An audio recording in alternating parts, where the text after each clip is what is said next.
Саламатсыздарбы, урматтуу тергөөчүлөр. Бүгүнкү статусубуздун кезиктеги чыгарылышынын коногу белгилүү коомдук ишмер, азыр коомдук ишмер, баштагы экс вице-спикер, депутат, Кыргыз Республикасынын Жогорку Кеңешинин депутаты Кубанычбек Исабеков агайыбызды чакырганбыз. Ассаламу алейкум. Кубанычбек. Кандайсыз, жакшысызбы? Жакшы. Сизде акыркы күндөрү ден соолугу менен көбүрөөк алектенип жүрөт деп укалды. Ден соолугуңуз жакшыбы? Жакшы эле, кичине көзүмөн проблема болуп, биздин врачтардын алы келбей 2 жылдан ашык ушул жерден дарыландык. Анан ошого барып келип атам. А так мен көзүм жакшы эле көрөт. Окуйм, кылам, эми суук тийип, сол көзүмө кичине суу пайда болуп, кара точка пайда болуп, ошондон проблема болуп бараткан. Анан азыр жакшы операция болуп келген. Жакшы эле болсун. Эми азыр сиз менен сүйлөшөйүн дегеним, азыр мамлекеттик деңгээлде дагы, коомчулуктун арасында дагы абдан чоң талкууга түшүп аткан, менимче бул бир эле Кыргызстанда эмес, дүйнөлүк деңгээлде десек дагы болот. Кыргызстан 30 жылдык тарыхында такыр бүтпөгөн дастанга айланган Кумтөр маселеси. Кумтөр алтыны боюнча, анын ичинде Сентера Голдинг компаниясы, анын ишмердүүлүгү, Кыргызстандын ал жердеги үлүшү, пайдасы жөнүндө көп сөздөр болуп атат. Мен билгенден сиз бул маселе боюнча көптөн бери изилдеп, алектенип, керек болсо бир эмес 2 китеп чыгардыңыз да. Азыр эми көбөйүп атат, Кумтөр жөнүндө сүйлөгөн адамдар абдан көп.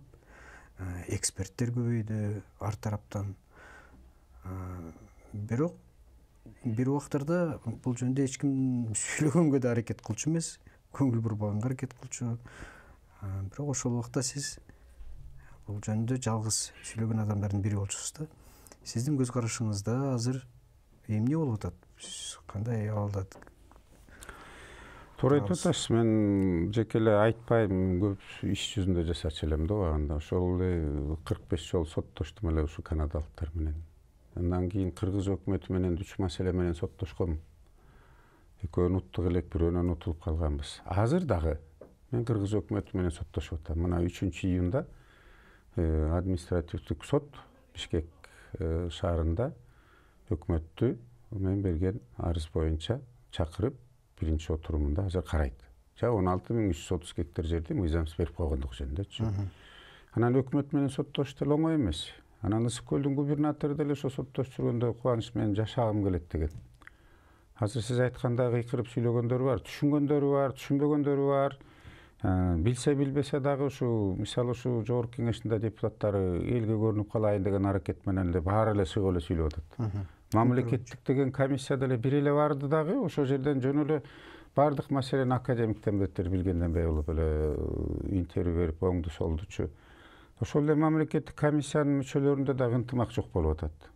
Ошол жерде мисалы Акылбек Жапаров 10 күн мурун биринчи комиссиянын отурумун өткөрүп атканда 5-күнү ошол жерде мүчөлөрү сурап атат, тиги асмандан түшкөн сүп эчтекени билбейчи. Демек бул Акылбек Жапаров эле иштептир, калгандары билген эмес да. Кээ бир айтып атат, нота бербейби депчи. Нота бербейби деп 5-6 жолу кайталады бир депутатчы. Нота деген ошо директорлор кеңешинин мүчөлөрү эми үчүн Кыргызстандын кызыкчылыгына бир маселе койбой нота бербейт депчи. Нота деген эми музыкада бар. Анан эл аралык дипломатияда бар. Нота менен согуш жарыялайт, тынчтык жарыялайт. Чек ара маселеси ушундай өтө маанилүү. Анан директорлор кеңешинин мүчөсү нота берген дегенди мен өмүрүмдө уккан эмесмин, мындай жок негизичи. Мен каршымын директорлор кеңешинин мүчөлөрү ошондой акчалуу эле отуруп эчтеке кылбай койгон үчүн аларды жоопко тартыш керек. Бирок нота деген кичине ошол депутаттар деле окуп түшүнүп алып анан сүйлөшө, болбосо аброю кетип атат. Анан Жогорку Кеңештин ынтымагы жок экени билинип турат. Биринин бири чукуп, бул деген эл аралык сотко келгенде бизге минус болот да. Биз азыр эми артка кадам жок. Биз азыр аябай чоң алдыга кадам таштап алдык. Бул орусча айтканда абдан рискованный кадам болду. Бирок мен баары бир түпкүлүгүн ушундай болуш керек деген сезимде болчумун да, баары бир бул жакшы болобу, жаман болобу, кандайдыр бир так мындай чечим кабыл алыныш керек болчу бул маселе боюнча. Себеби биз 30 жылда канча өкмөт алмашса, ошол өкмөттүн баардыгы эмнегедир комиссия түзүлчү, кадыресе депутаттык мамлекеттик комиссия түзүлчү, бир аз изилдеп эле анан кийин ушундай келишимге келдик деп Күнтөр кандай иштесе ошондой иштеп келе берген. Бирок факт түрүндө бул чындык. Алтындар сыртка чыгарылып, акчага сатылып, бирок ошол эле мезгилде Кыргызстандын тегерегинде, ушул эле Борбор шаарыбыздын тегерегинде көчөлөрү балчыкка толгон, Африканын бир айылдарына окшогон айылдарыбыз көбөйүп баратканда, болбосо алтын саткан мамлекет, алтын иштетип, алтын чыгарган мамлекет, эми кашыгы, унитазы алтын болбой эле койсун, бирок көчөлөрү асфальт болуш керек болчу да, эчкур дегенде. Анан азыр ушундай жыйынтыкка келип, сиз айтып атпайсызбы, утулуп калышыбыз мүмкүн деп. Бизде эл аралык деңгээлде тартышып такташа ала турган юристтер жок деп ойлойсузбу? Сиз туура мисал айтып атасыз. Жанагы мисалы мен бул Садыр Жапаров азыр өкмөттү башкарып атпайбы? Азыр мындай кадамга барганы мен колдойм. Бул чечкиндүүлүк. Мисалы ошо убактылуу башкарууну колго алганычы. Себеби да болуп атат да, мында ачык эле себебичи. Ошол эл аралык азыр абалда мисалы эки мамлекеттин элчилиги билдирүү жасады. Англия менен Канаданын койгон. Европа реконструкция развитие банкы дагы билдирүү жасады. Европанын банкы, бул ири банк. Алар дагы коопсуздандуу менен, кооптонуу менен билдирүү жасап атат. Бул кадамды алар колдогон жери жок. Инвестицияны силер бууган атасыңар, тиги деп атат. Ошол эле маалда бул 3 айдык мөөнөткө болуп атпайбы? Убактылуу башкаруучу.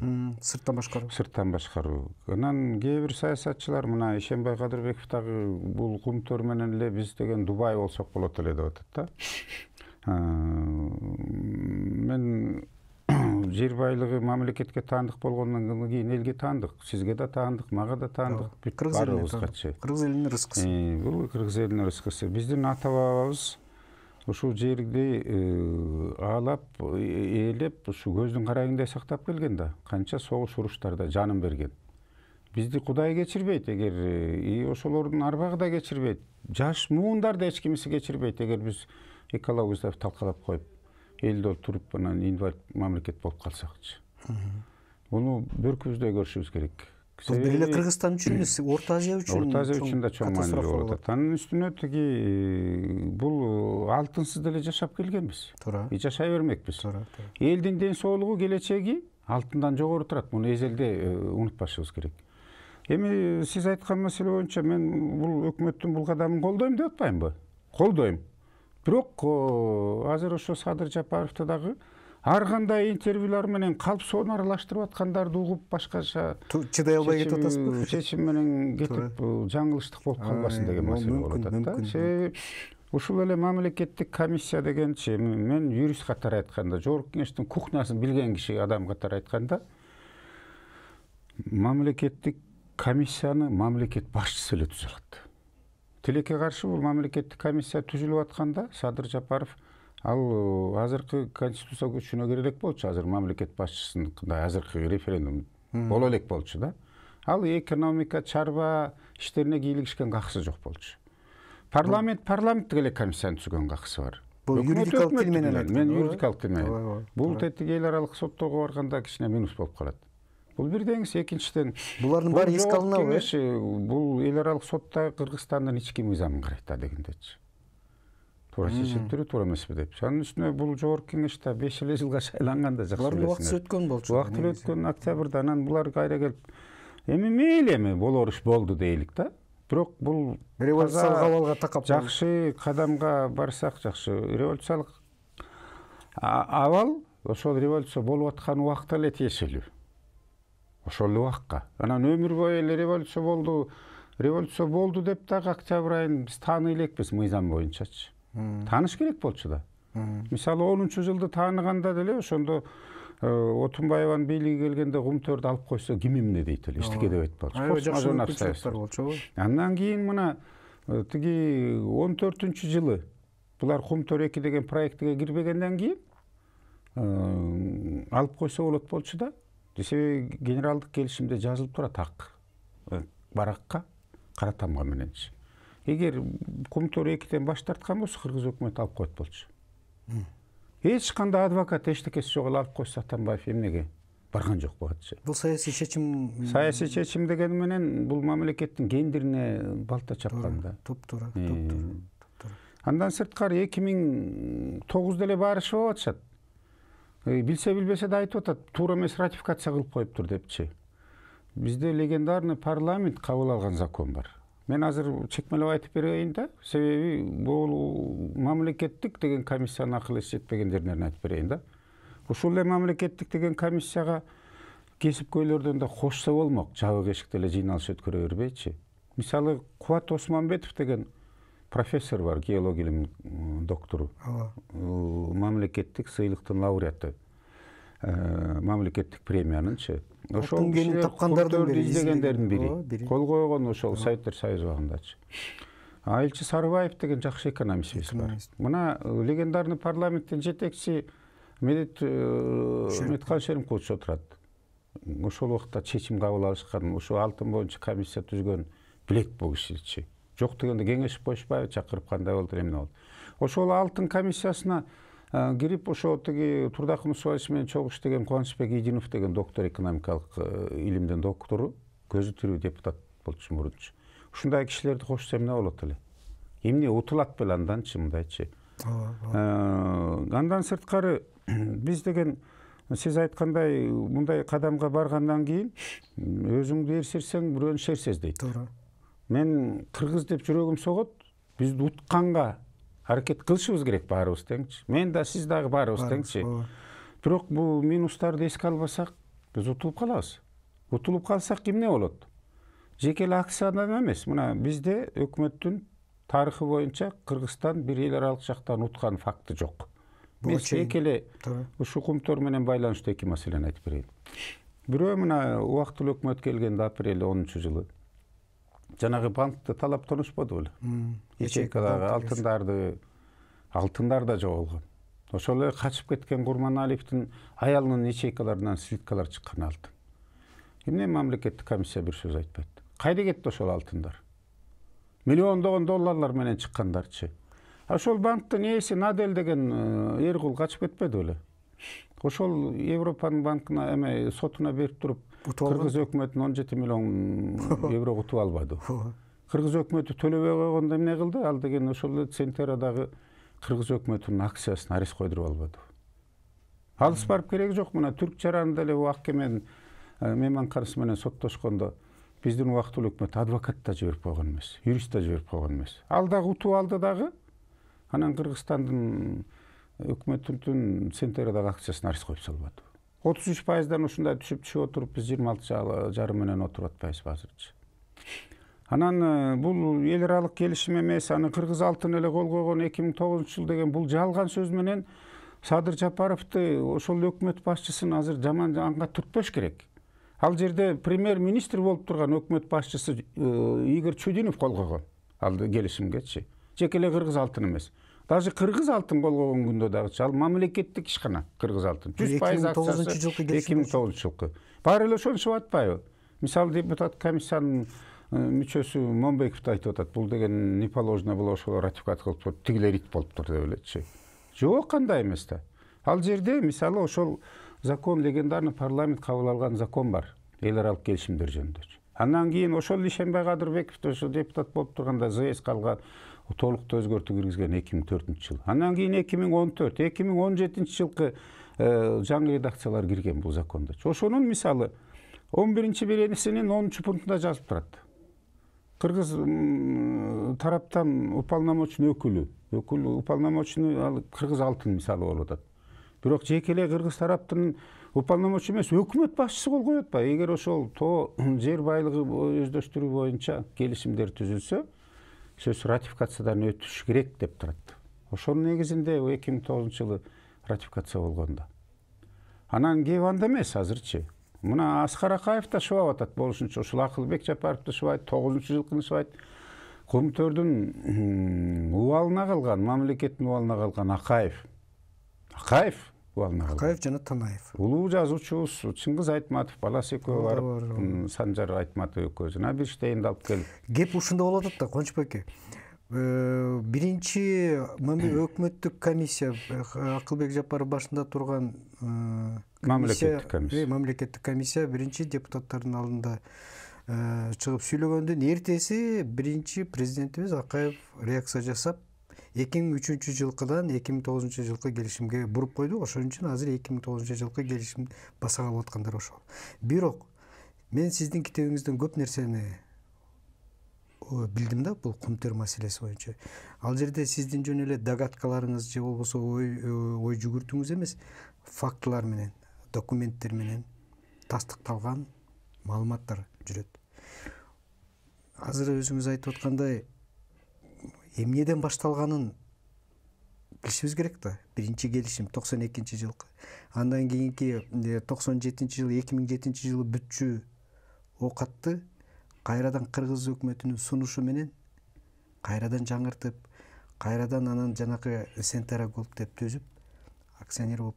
Бул эми башынан жеке кызыкчылыкты көздөгөн кыргыз элине жасалган чыккынчылык экени. Эми калгандарын юридикалык тил менен неме кыла берсек, бул абдан көп жанагы талаш талкууну жаратат да, ошондой эле болуп келатат.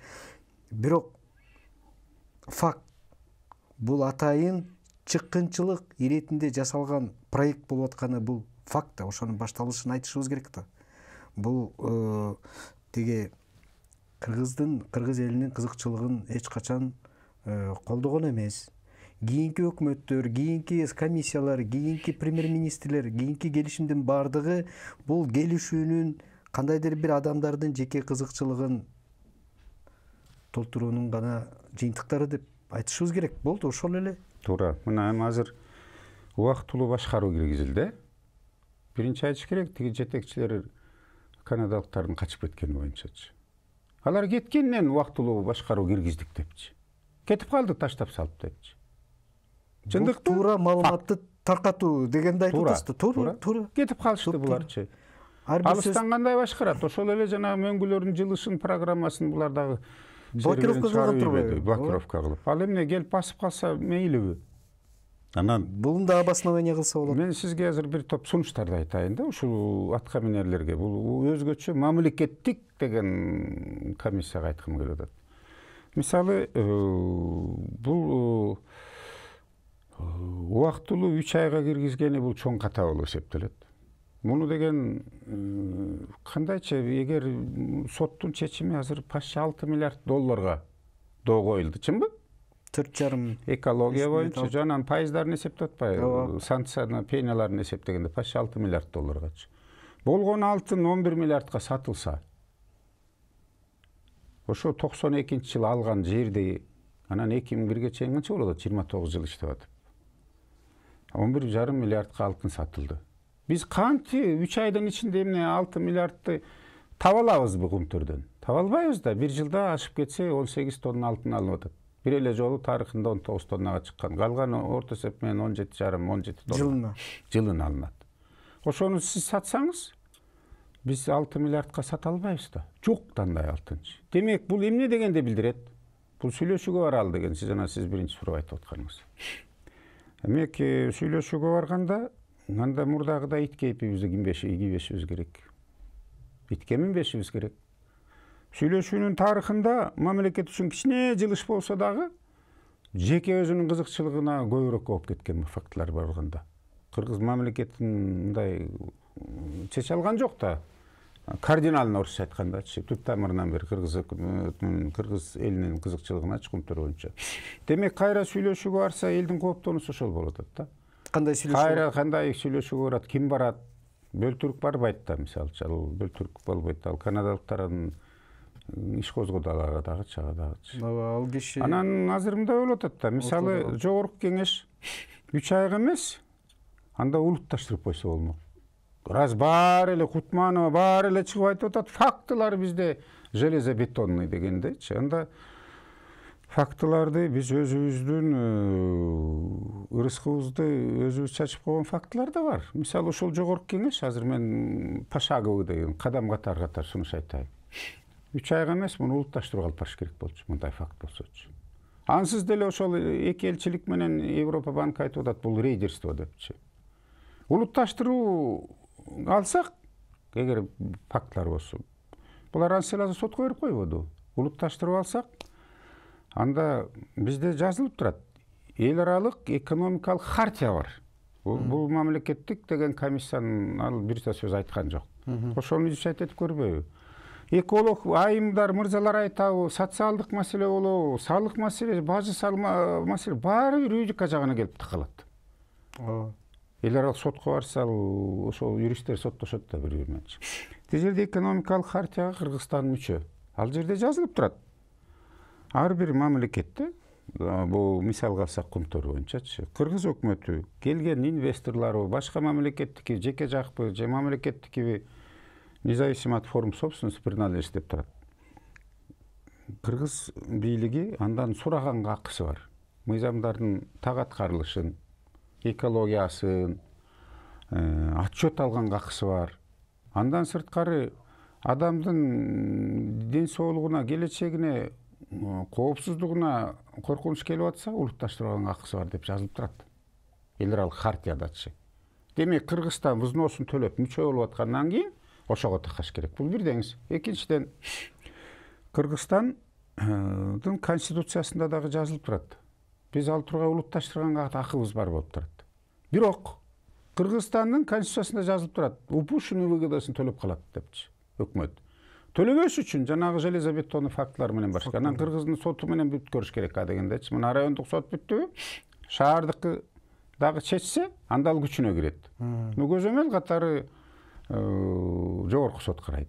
Бул бир топко эл аралык соттордо эмес, тезирээк бүтөт Кыргызстандыкычы. Эл аралык соттор 10 жыл, 5 жыл уланышы мүмкүн, 5 жыл, 10 жылчы. Ал анда алтын деле калбай калат. Анан экинчи шаг мындай болуш керек болчу. Мен улутташтырууга каршы жакшы дейт элем да. Тилекке каршы азыр деле болот.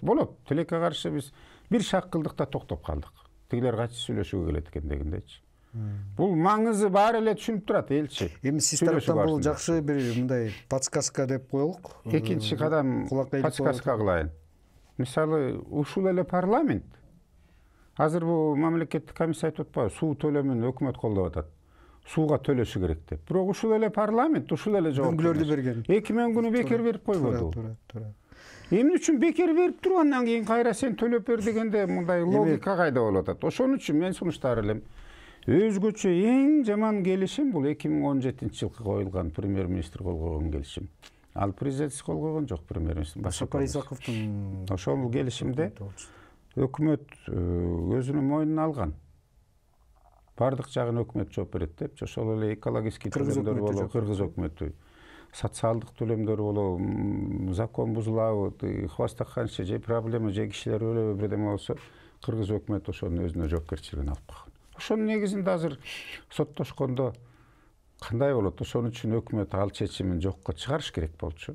Антинародный, антиконституционный деп туруп. Жогорку кеңешке сунуштап туруп, жанагы 2000 күнү бекер бергенди жокко чыгарыш керек болчу. Андан кийин төлө десе болот. Ар бирги жаран төлөдөт. Андан сырткары меске дагы сунуш айтайын. Центраны түзгөндө Кумтөрдүн запасынан 6 эсе кем болгон, 6 эсе аз болгон. Биз 67% менен отурганда ошол Монголиядагы Боро Гацурт кени кирген, Невада штатында Америкадагы Рен кени кирген. Запасын карасаңыз 6 эсе аз болуп турат, үчөөнү кошкондо. Кумтөрдүкүнөн. Бирок биз 67-ден 33-кө түшүп калганбыз. 33-кө жетпеген, 32,75-кечи. Акаев мактанып атпайбы, Танаев өзүнө кыйратканбыз деп. Ушулар афераны жасаган. Анан эми азыр мына алыс барып кереги жок. Гацурт иштеген жок. Иштебей калды. Ренди ушул эле центр сатып ийди. Кимге дейсиз? Ошол эле кайра Канаданын компаниясына, Баррик Голд компанияга сатып ийди. Демек булар келишимди бузду, центтери жок болуп атпайбы? Кана Гатсурту деген эси бербей койду. Алар мамлекет айтты, бир унциянын баасы $550 өскөндөн кийин 70% Монголиянын бюджетине төлөнөт деп койду. Болду. Тигилер иштебей калды. 42 тонна алтын алды Боородончу. 42 тыйыны келип түшкөн жок. Эмчи мамлекеттик комиссия азыр сунуш кылбайт. Булар афера кылбадыбы? Биз центрден чыгабыз депчи. Толук келишим бузду. Тигилер бузду да. Бул эми подсказкалар. Подсказкалар. Мен жана суроо берейин дедим эле, сиз сөзүңүздү бүтүрсүн деп неме кылып калдым. Бардык мамлекеттик келишимдер дагы, мамлекеттин ичинде иштеген мыйзамдар дагы, токтомдор дагы президенттик болобу, өкмөттүк болобу, депутаттык болобу, же жөнөкөй жарандык болсун, конституциялык гарант менен корголуп турат. Туурабы? Туура. Биз конституцияны өзгөрттүк. Конституциялык реформа жасадык. Демек бул ушул убакка чейинки кабыл алынган бардык мыйзамдар, бардык келишимдер, бардык токтомдор кайра каралууга жатат деп түшүнсө болобу же болбойбу? Мисалы өкмөт өзүнүн чечимин кайра карап эле жүрөт. Өзүнүн чечимин өзгөрткөнгө толук конституцияга такабай туруп деле жокко чыгарганга өкмөттүн акысы бар. Жогорку кеңеш дагы любой өзүнүн чечимин кайра карап жокко чыгарганга чейин акысы бар. Мыйзамдарга деле өзгөртүү толуктоо киргизип атпайбы. Ошонун негизинде азыр мына жаңы конституция кабыл алынды. Бирок бизде ушул шайкеш келе турган, бул конституцияга келе турган бир топ мыйзамдар азыр иштеле элек. Өзгөртүү толгон токай мыйзамдар карала элек азыр. Биринчи очередте азыр шайлоого киргизиш керек, мисалычы. Президент жөнүндө бир разделде турат, ошону шайкеш келтириш керек. Өкмөт жөнүндө, жогорку кеңеш жөнүндө, сот бийлиги жөнүндө делечи. Анан бул аябай чоң глобалдуу маселелер. Анан бул кумтөрдү азыр биздин дагы чар жайыт болуп атканыбыз жакшылыкка алып келбейт. Мына Теңиз Бөлтүрүк менен Акылбек Жапаров экөө пресс-конференция өткөрдү. Ал жерден айтышты, $29 миллион биз Улуттук банкка алтынды саттык деди. Улуттук банктын төрагасы закон боюнча бир айда бир жогорку кеңештен отчет берет, информация берет да. Ошол жерден ал айтты, өзүлөрүнүн пресс-конференция секретары аркылуу, биз алтынды алган жокпуз депчи. Демек сатып алган жокпуз деди. Сатып алган жокпуз деди. Анан бул жерден дагы бир мыйзамдуулук жагын карашыбыз керек да. Анан канадалыктар дагы айтпадыбы? Канадалыктар билдирүү жасашты. Сырткы эсеп бир башка жака жасалма акча которуу аракети болгон, биз блокировка алдык. Биз $29 миллион которулуп атканын биз блокировать этип салдык депчи. Бул мандемдүү. Анан бул мандемдүү иш болуп атпайбы? Бирөө айтат, жетекчиси айтат, биз кыргыз алтынга Улуттук банкка саттык дейт. Мен сүйүнгөм. Алтын чыкпай Кыргызстанда калганы жакшы да депчи. Алтын түрүндө резервде сакталып. Бирок азыр могул 1 грамм алтын чыкпаш керек. Себеби биз алаксабызды алып бүткөнгө чейин, $6 миллиард алганга чейинчи, соттун чечими болуп аткандан кийинчи. Анан бирок башка жака которулуп аткан поддельный счет менен биз аны блокировать эттик деп атпайбы? Анан бул жакшылыкка алып келбей койбу дейм да, жыйынтыгычы. Өзүбүз аңгекке салып атабыз да. Эми өзүңүз айткандай, алтын бар жерде алдатын деп, чыр бар, кан бар, алдоочулук, аферизм. Бул аябай бийик мамлекеттик деңгээлде, аябай бийик мамлекеттик жанагындай кызматтык деңгээлдерде жасалчу жумуштар экен. Ошон үчүн бул жерде көп нерсе болушу мүмкүн. Болот деп да ойлойбуз. Бир маселе да, Кубаныч байке, сиздин оюңузду билгим келип атат. Улутташтыруу деп атпайсызбы? Толук мен сунуш айтып коеюнбу? Азыр сунуш айтасыз, мен суроо берейин, ошого кошуп айтсаңыз да. Улутташтыруу деп атасыз. Бул аябай жакшы, бирок биздин азыр Кыргызстан басым жасап аткан эле кумтөрдү утабыз, центраны, канадалыктарды утабыз дегени, менимче, менин түшүнүгүмдө да бул экологиялык катастрофага алып келаткан бир жагдайларды бетке тутабыз деген болуп атат. Себеби дүйнө жүзүндө, дүйнөлүк деңгээлде бул экологиялык катастрофа, экология зыян келтирүү бул аябай чоң бир көйгөйдү жараткан, коргоого алынган, колдоого алынган маселе. Мисалы үчүн, айрыкча батыш мамлекеттеринде, ошо эле Канада, Америка, Европа мамлекеттеринде, туурабы? Туура. Макул, биз улутташтыралык. Буга чейинки 30 жылдык кумтөрдүн жасаган иш аракетинин жыйынтыгы жатат. Көчкүлөр, мөңгүлөрдүн үстүнө жана чаңдын конгону, мөңгүлөрдүн жылып атканы булар өзүнчө маселе. Бирок бир маселе да, мына кечээ эле сүрөткө чыгып атат Facebook'тан, сиз деле кирип турат болушуңуз керек. 2 күн биз мынау эле алыс барбай эле Сарын сыртына Кашка суу же мынау чоң арыктарга эс алууга чыктык. Ар бир эс алуучу 2 күндөн кийинки адамдардан калган калдык мусор, тонналаган мусор. Биз эгерде өзүбүздүн эс алган жерибизге ошондой мамиле жасап атсак, биз өзүбүз улутташтырып алып кумтөрдү канадалыктардан жаман экологиялык катастрофага алып келбейбиз деген коркунуч жокпу? Ким гарант берет буга? Мисалы, жанагы рекультивациялык фондчу ошо кайра экологиябызды калыбына келтиребиз, тоону тигүү деген. Ошол үчүн уктулуу комиссия болобу, ушул эле өкмөт ойлонуп туруп, ошол биринчи ошол рекультивациялык фондду Англиядан, Лондондон бияка алып келип алган жок. Эмче ал жөнүндө сөз болгон жок. Алар билеби бул бар экенин, булдай фонд бар экенин? Жок, канча сумма экени бар экенин билбей атабыз деп Акылбек Жапаровдун комиссиясы айтып атат, депутаттарчы. Бул ачык эсеп. Эми ачык бул деген мындай, канча алтын өндүрүлүп алынып сатылса, ошонун 0,02% ошол жака которулуп турат. Аны билип коюш ашып кетсе 5 мүнөт. Бизде директорлор кеңешинин 2 мүчөсү отурат. Сентеранын вице-президенти Кыргыз Аранын отурат. Сурап кой, канча сумма барганычы. Бул бир деңиз. Экинчиден, мөңгүлөргө таштап деп айтып атпайбызбы? Мөңгүлөрдү өзүлөрү бекер берип коёбу ушу жогорку кеңешчи. Анан азыр деле ташталып атат. Вот теңиз бөлтүрүк жетектеп турганда деле азыр деле ташталып атат мөңгүнүн үстүнөчү. Анан өзүбүз берип коюп кайра сураштагы бул чоң проблема. Бир жагынан айтып атат, өкмөт официалдуу түрдө кагаз бербептир анын үстүнө таштаганга депчи. Бирок ошол демалда өзүлөр бекер берип койду деп алар дагы бизге бергенден биз таштап атабыз деп да айтат эртеңчи сотко барганда. Мүмкүн да айтышы. Айтат, ошентип эле ачык эле айтат да.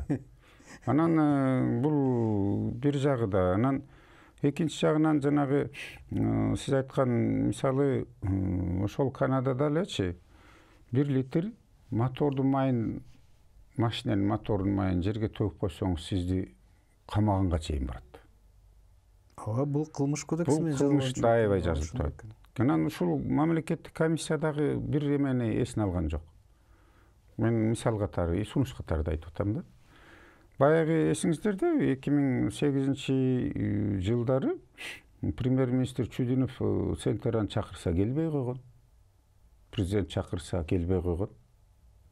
Чихать хотели мы силерге депчи. Бул тоготпоштук. Тоготпоштук. Өзүбүздүн баркыбыз жок да ошондойчу. Аралашып. Же болбосо акчага сатылган. Акчага сатылган, анын бир демеси айтат да. Сен баары сатып алабыз дегендейчи. Анан ошол убакта эсиңиздерде мен соттошуп жүргөм. Мисалы ошол жанагы бийик тоолуу коэффициент боюнча элдин айлыгын көтөргөн, жер салыгы боюнча ошол эле өлгөн жеткендерге булар деген компенсация төлөбөй жүргөн. Мен ушул маселелер менен соттошуп, анан булардын эсеп кысап счетуна Кыргыздын эле соту менен арест койдуруп койгом. Бул мүмкүн. Мүмкүн. Кыргызстанда иштеп аткандан Кыргызстандын закону мыйзамдарына баш ийиш керек. Баш ийиш керек. Аны эч ким атмен кылган жок. Сиз мисалы Казакстанга барып, оле Георгиевкадан бир кылмыш жасап койсоңуз, сизди Казакстан соту менен соттоп салат, чынбы? Туура. Же правила дорожного движения деле бузуп койсоңуз, сизди жапкып тартат да. Ошондой да, ар бир мамлекетке барганда по месту совершения преступления или проступков отвечает по местным законам. Бардык жерде. Бул юридиканын тили менен. Юридика тили. Ошондо алар дагы келбей наличный акча менен иштей баштаганда мен ушу Канаданын закондорун карап отуруп тапкан бир маселени. Мисалы Канаданын жарандары 3-чү мамлекетке барып экономикалык ушундай кылмыш, коррупцияга аралашып атса, Канаданын закону менен жоопко тартса болот деп турат. Мен ошону таап алып туруп Канаданын парламентине кайрылгам. Момундай Хаменюк тиги булардын ар момунтуп атат. Кутуруп атат. Жоопко тартыш керек буларды депчи. Сызып келген переговоргочу. Бул бир чет. Андан кийин жанагы салык боюнча дагы. Салык боюнча бул экология менен салык боюнча киши өлтүргөнгө барабар статьялар бар. Бул Америкада, Европада бүт бардык. Мисалы балыкты деле, тирүү балыкты сойсоңуз сизди камаганга чейин барат. Очойто штраф салат. Миллиардерлерди титреткен мыйзамда булар. Бизде деген эл тоог эмес да. Анан бул мамлекеттик комиссия 19 киши өлдү деп айтып атат, 14 инвалид болуп калды деп. Жалган. Мен Акылбек Жапаровго дагы бир ай мурун да 20 күн мурун чалганда да айткам, бир эле вертолет кулаганда 15 киши өлгөн депчи. Кантип айтып атасыңар деп. Ал жерде жүрөк оорулар болуп өлгөндөр эсепке кирбейби? Анан бул мамлекеттик комиссия унчукпай атпайбы? Мына мисалы техника регламентин булар Насичеван штатын Канаданын закону менен иштеп атат. Эмне үчүн Кыргызстандын закону менен иштебейт? Бул өкмөттүн иши, бул депутаттык эмес. Бул азыр парламент бул өкмөткө тапшырма бериш керек да. Кокуй, бул биздин Кыргызстан кайда, Канада кайда? Алтын бул жерден алынып аткандан кийин силер бул биздин закон менен иштейсиңер деп бизде институт физика бар, академия науктачы. Убагында мен муну изилдеп жазсам кыйындыгын айткансып, академия президенти аял киши эле ошол мага жооп берген. Биз не разрабатывали, өкмөттүн тапшырмасы болгон эмес бул маселе боюнча депчи. Эми ушундайларды биз жасап алсак биринчи очередь жакшы болот эле да. Анан бизге козголгон иштерди аягына чейин чыгарыш керек да. Кыргызстандын бир ишканасынан иштеп атып, бирөө мерт кетип калса, келип калса, ошол ишкананын ичинен кичүү баласы 18ге чыкканга чейин компенсация төлөйт. А тиги жерде биздики 66 киши өлдү, мен далилдеп берейин. 129 киши биринчи, экинчи группада инвалид болуп калган. Кандайча булар 14-15 кишинин инвалид болуп калды дейт. 1998 жылы цианид төгүлгөндө эле канча киши инвалид болуп калды. Ал эсепке кирбейби? Бу кандай? Чоң катастрофа болуп атпайбы мындайча? Бул Кумтөр боюнча 30 жылдан бери сөз бүтпөйт. Менимче дагы 30 жылдай бүтпөйт болуш керек деп ойлойм. Себеби бул жерде абдан көп сүйлөшчү, тактачу маселелер бар окшойт, бар экен. Менимче дагы чыгат. Өкүндүргөнү, Кубаныч байке, өкүндүргөнү. Албетте, тилеги, түпкүлүгү жакшы. Биздин ар бир кыргыздын ырыскысына бүткөн кен байлыктар. Бул биз азыр Кумтөр эле жөнүндө сүйлөшүп атабыз. Кумтөрдөн башка жер үй, дагы башка толгондо кой биздин Кыргызстандын толуу мамлекет болгондон кийин бизде көп экен кен байлыктарчы. Бирок өкүнүчтүүсү биз ошо эң чоң катачылыгыбыздан үйрөнбөй атпайбызбы, сабак албай, сиз бир немеңизден окуп калдым эле, вирус сыяктуу, коронавирус сыяктуу башка жерлерге, башка кендерге да таркатпайбы бул афералык жанагы келишимдер. Ошо Кумтөрдүн эле кайталап атпайбы. Эми дагы бир өкүндүргөнү, бир убакта өздөрү мамлекеттик деңгээлде элдин ырыскысына өздөрү чечим чыгарган адамдар бүгүн кайрадан 180 градуска бурулуп башка сөзү сүйлөп атканы өкүнүчтүү. Менимче сиздей болгон башынан так билген маселени иликтеп, жиликтеп чыккан адамдар ошондой комиссияда отуруп, бүгүнкү күндө Кыргызстандын талабын талашса, менимче көбүрөөк жемиштүүрөөк, маанилүүрөөк болмок да. Бул биздин бүгүн да кетирип аткан каталарыбыздын бири деп ойлойм. Сизге чоң рахмат. Бул жөнүндө дагы биз сүйлөшөбүз. Бул жөнүндө көп сөз кылабыз. Себеби өзүңүз айткандай, бардыгыбыз Кыргызстандын кызыкчылыгы үчүн жасалган чечимдерди, жумуштарды кош колдоп турушубуз керек деп ойлойм. Кичинекей эле толукча уруксат берсеңиз. Туура. Бул мамлекеттик комиссия, ушул жогорку кеңеш өкмөткө ушул ситуациядан сиз айткандай бул коронавирус оорусуна башка жерде тарап атпайбы, Кумтөрдүн оорусучу. Ошол эле тиги Нарында, Солтон Сарыда чыр бар. Ошол эле Алайда чыр бар. Алабыкка, Чаткалда бар. Таласта бар, жери Талды булак, сол жээк тигулары баары тең. Чүйдө да чыр бар. Мени намыстанды 2005 жылы ушу мен депутат болуп келер менен ушу алек болгонум намыстандырганы. Израилдин бир сотунда эки еврей Кыргыздын ак туз кенин соттошуп аткан. Айланайын, Кыргыздын ак туз кенинин тагдырын Израилдин соту чечип атат, эки еврей соттошуп. Бул биз мамлекетибиз жокпу? Кумтөрдүн деле тагдырын Торонтодон премьер-министр кол коюп атпайбы? Эмне үчүн ушундайбыз бизчи? Чет элдиктерди күнөөлөй тургандан мурун биздикин күнөөлөшүбүз керек, өзүбүздүкүнчү. Андан сырткары мына мен конкреттүү да бир сунуш айтайын. Ушул чырырдын баары мындай болбош үчүн бизде улуттук тоо кендерин өздөштүрүү боюнча концепция жок. Ошону бул мамлекетке, өкмөткө тапшырма бериш керек болчу бул жогорку кеңеш. Жасап чыгаргыла деп. Экинчиден, өкмөттүн чеке жыртар программасы жок. ошону алып келип жогорку кеңештен бекитип койсо, мамлекеттик деңгээлдеги гендер могулар закон менен бекитип койсо, жергиликтүү гендеги маанилер могулар деп турупчу чыр азайып болчу да. Туура. Бизде ошол жок болуп атпайбы? Биз ит кейпибизге килип атканыбыз ошол. Бул сөздөрүңүз, бул сунуштарыңыз кээ бир адамдар үчүн кулагына күмүш сырга деп ниет кылалык. Уккан жакшы, колдонгон жакшы. Колдонобу, колдонбойбу, бул алардын иши, бирок биз сиз экөөбүз туура сунушту берип турганга милдеттүүбүз, акылыбыз. Кайдыгерлик жаман болот. Кайдыгерлик жаман. Рахмат сизге. Рахмат сизге.